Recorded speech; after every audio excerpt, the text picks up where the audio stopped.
আসসালামু আলাইকুম রহমতুল্লাহি ওয়া বারাকাতুহু। সম্মানিত দর্শক, আমাদের দেশের মাদ্রাসাগুলো নিয়ে ইদানিংকালে যে সকল নেতিবাচক খবর প্রচারিত হচ্ছে এবং অনেকগুলো খবরের সত্যতাও আছে।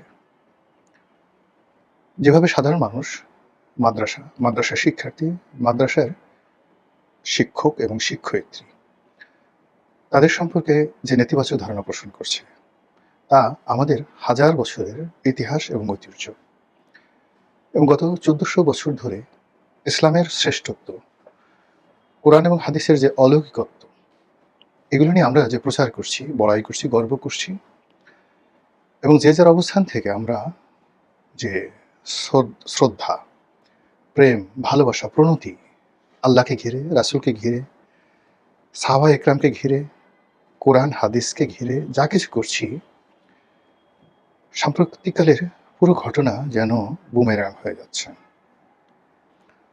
যেখানে গত ১৪০০ বছর ধরে আমরা অন্য ধর্মের মানুষদেরকে আকৃষ্ট করে আসছি। ইসলাম ভালো, ইসলাম শ্রেষ্ঠ।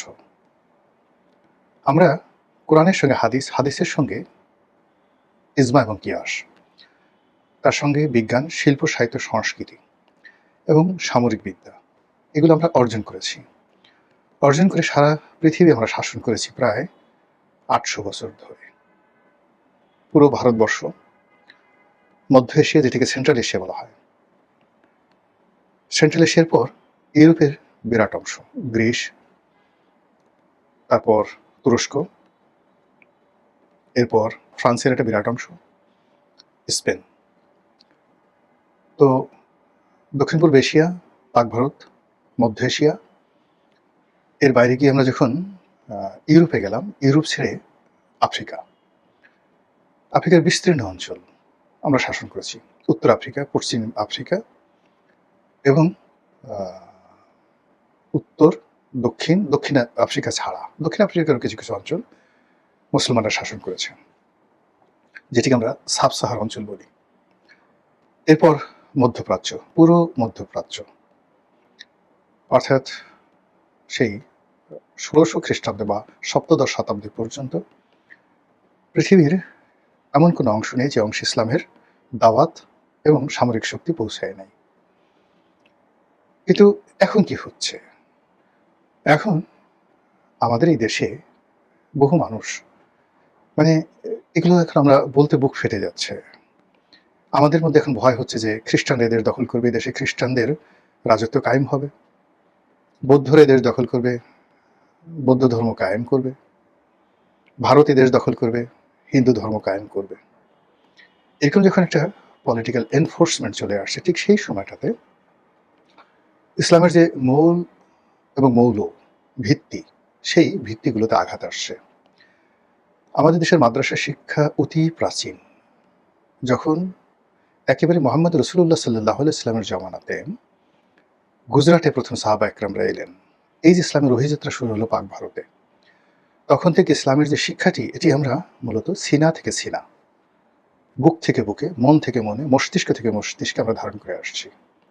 ওই ১৪০০ বছর আগে যেভাবে কোরআন শিখেছি, যেভাবে গুন্না শিখেছি, যেভাবে আমরা আরবি ভাষা শিখেছি, বেশিরভাগ ক্ষেত্রে, অলমোস্ট 90% ক্ষেত্রে আমরা হুবহু সেই অবস্থানটা রেখেছি।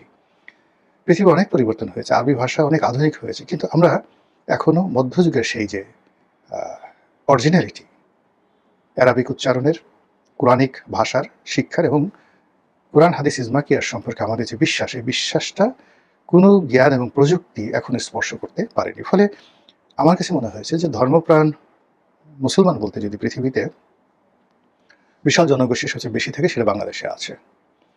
এখানে অনেক অভাব, কিন্তু একজন কোরআনের হাফেজ চুরি করবে, ডাকাতি করবে, এটা কল্পনাই করা যেত না।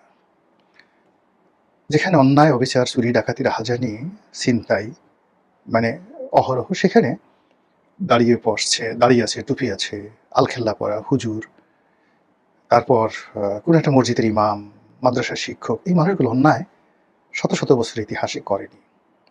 বরং বিশ্বাসের জায়গা, ভালোবাসার জায়গা, আস্থার যে জায়গাগুলো, মানে এগুলো আমরা তাদেরকে দিয়েছি। কোনো একটা বাড়িতে এসে যদি এরকম একজন মানুষ একেবারে অপরিচিত, শুধুমাত্র মুখে দাঁড়িয়ে আছে, তসবিহ আছে, এসে ডাক দিলেন, মা আমাকে একটু থাকার জায়গা দিন, এটা সেই ১২০০ শতাব্দী থেকে আজ অবধি, মানে তাকে আপ্যায়ন করার জন্য পুরো বাংলায় একটা রব রব অবস্থা তৈরি হয়ে যেত।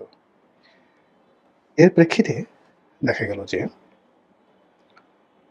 সমাজের এই যে মানুষের সহানুভূতি, এগুলোকে কেন্দ্র করে ধীরে ধীরে মাদ্রাসা শিক্ষাটা বিস্তৃত হতে থাকলো।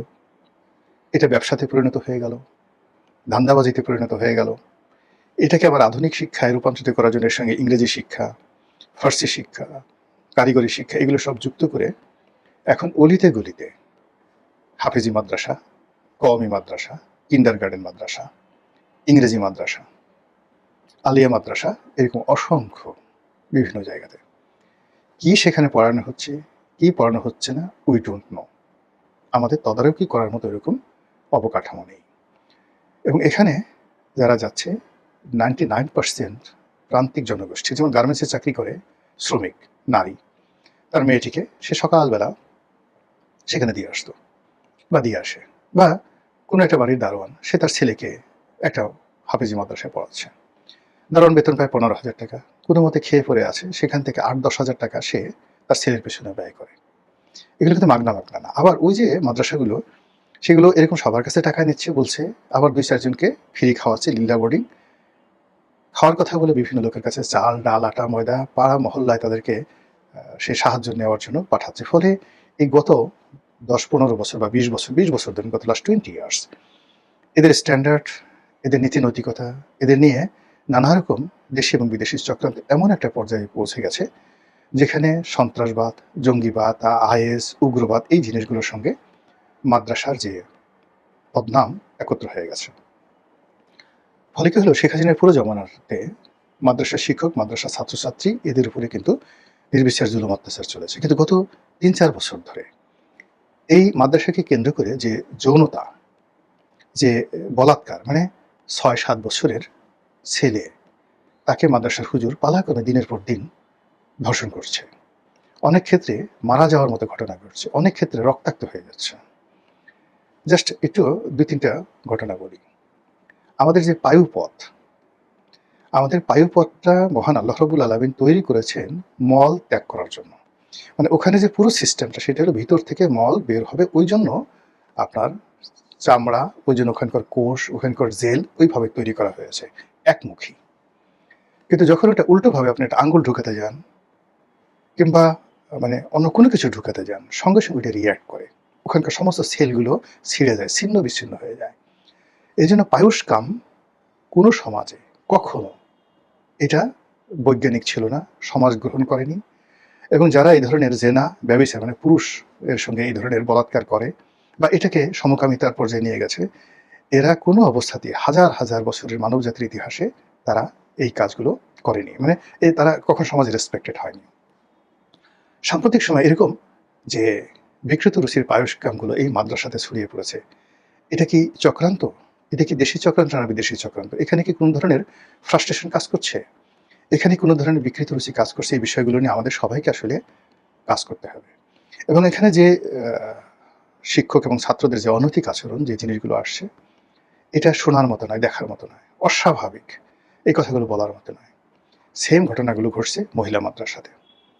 সেখানে পুরুষেরা, শিক্ষকরা পর্যায়ক্রমে কোনো একটা মাদ্রাসাতে, মহিলা মাদ্রাসাতে হয়তো 20 জন ছাত্রী আছে, কোথাও 50 জন ছাত্রী আছে, প্রায় এরকম অভিযোগ আসছে যে সেখানে প্রায় সবাই ধর্ষণের শিকার হয়েছে, একবার দুইবার, মানে রেগুলার।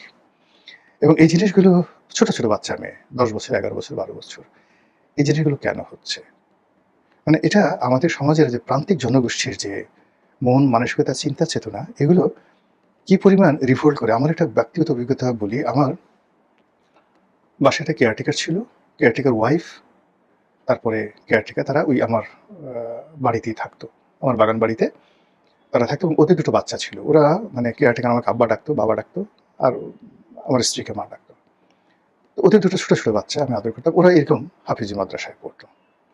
তো খুব ছোট, আমিও খুব আদর যত্ন করতাম। যেহেতু ধর্ম কর্ম করে, ছোটটার বয়স হয়তো 5 বছর, সে এসে হয়তো কোরআনের একটা আয়াত বলতো, আমি খুব খুশি হয়ে যেতাম যে না জানি কত ভালো কাজ করছে।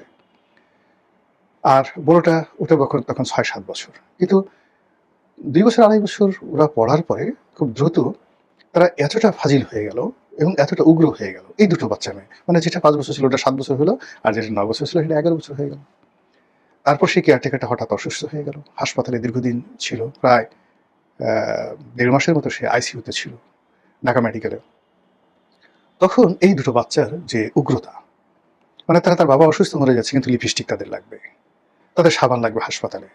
মানে এই জিনিসগুলো যেহেতু তারা বাগান বাড়িতে থাকতো না, আমি এত খোঁজ খবর নিতাম না, এদের এই জিনিসগুলো বুঝতে পারতাম না। পরে লাস্টে সেই কেয়ারটেকারটা মারা গেল। এখন এই মেয়ে দুটো, মানে তারা সেই তাদের গ্রামের বাড়িতে চলে গেছে, মানে পুরো ফ্যামিলিটা শেষ। এই হলো অবস্থা। তো সেদিক থেকে আসলে আমি কোনো বিষোদ্গার করছি না। এটা আমাদের একটা সামাজিক সমস্যা, এটা আমাদের একটা রাজনৈতিক সমস্যা, এটা আমাদের একটা নৃতাত্ত্বিক সমস্যা।